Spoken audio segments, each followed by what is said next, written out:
أشهد أن لا إله إلا الله. أشهد أن لا إله إلا الله. أشهد أن محمدا رسول الله.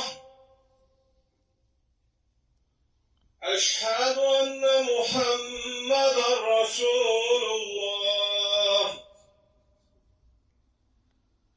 حي على الصلاة.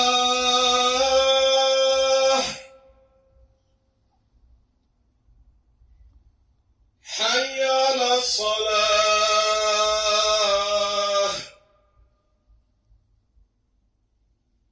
حي على الفلاح.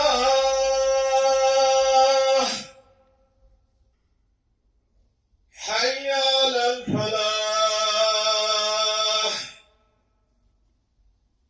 الله أكبر الله أكبر. لا إله إلا الله. إن الحمد لله نحمده ونستعينه ونستغفره ونعوذ بالله من شرور أنفسنا ومن سيئات أعمالنا. من يهده الله فلا مضل له ومن يضلل فلا هادي له.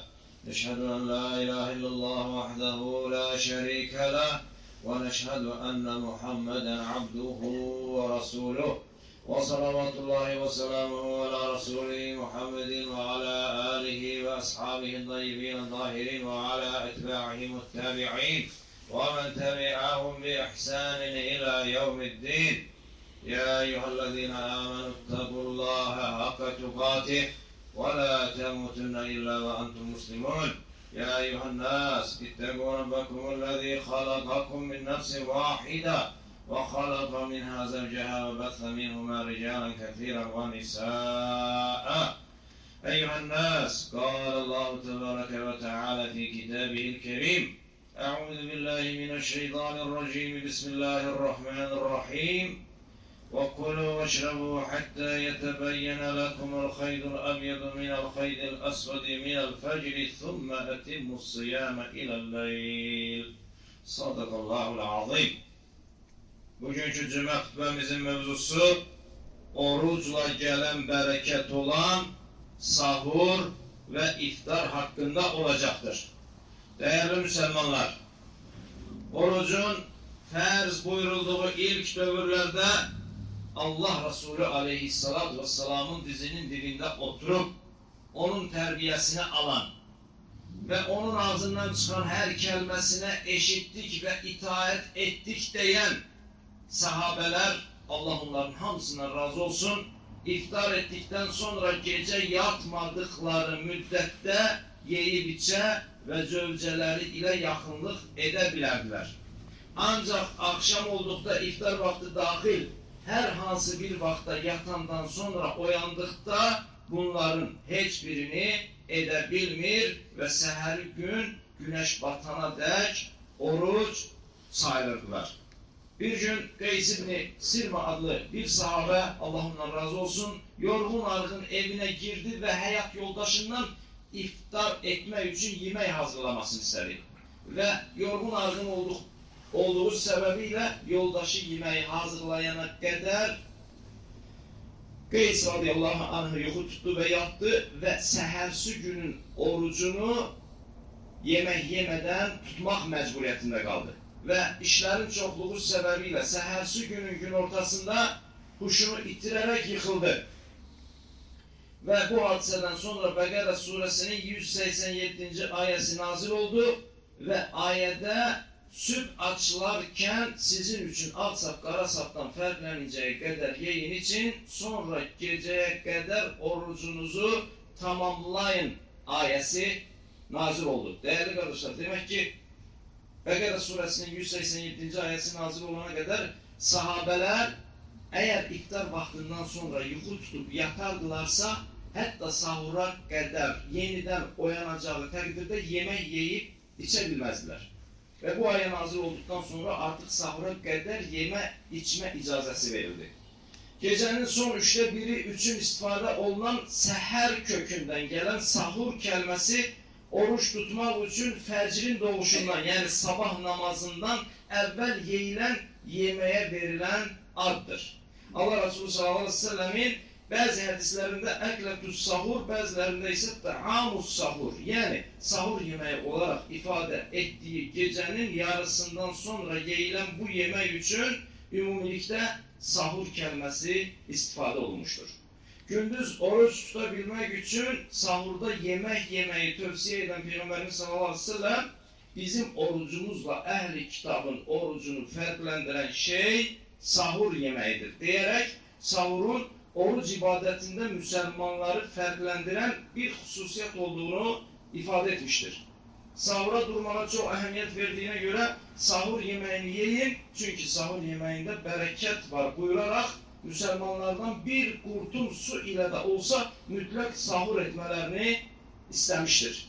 Resulullah sallallahu aleyhi ve sellem sahabelerinden İrbad İbni Seriye radıyallahu anh'ı sahura davet ederken mübarek yemeğe gel diyerek bu yemeğin hayırlı ve bereketli olduğunu farklı bir şekilde ifade etmiştir. Demek ki değerli arkadaşlar neyince iftar süfresine hatta Allah Resulü aleyhissalatü vesselam sahabelerinin bazılarını sahura böyle davet etmiştir. Demek sahura kardeşlerimizi davet etme imkanımız oldukta o işi etmek de sünnenin ihyası, sünnenin yaşantısı ve bize sevap kazandıran bir emel var.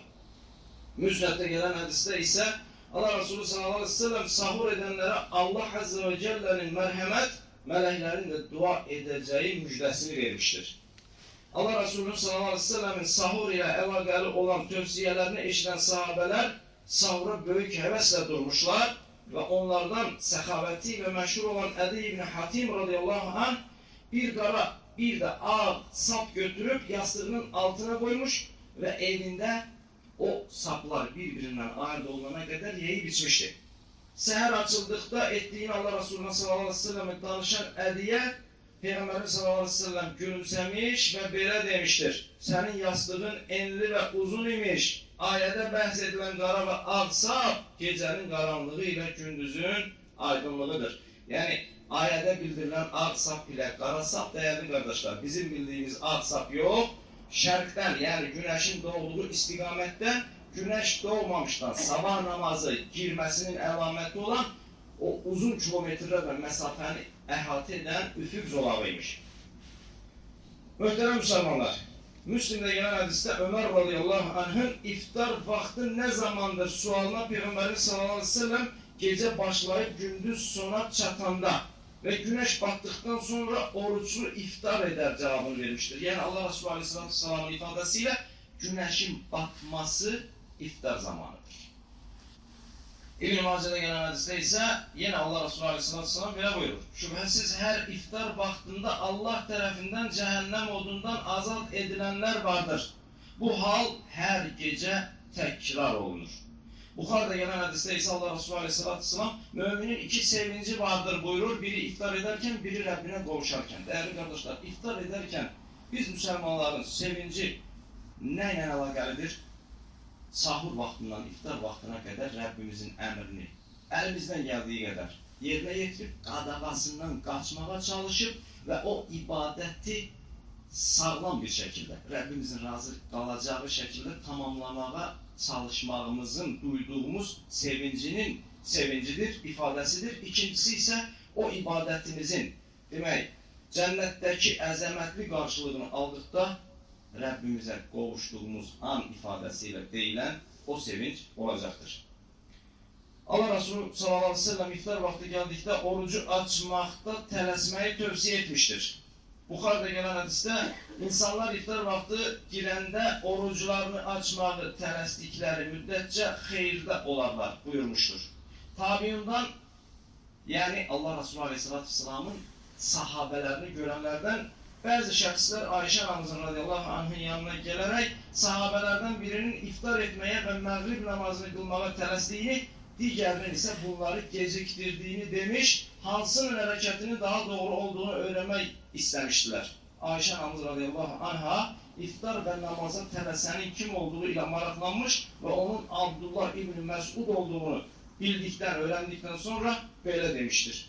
Allah Resulü da belə edərdi. Yəni Allah Resulü aleyhissalatü vesselam iftarını səbəbsiz yerə qardaşlar gecikdirməzdi.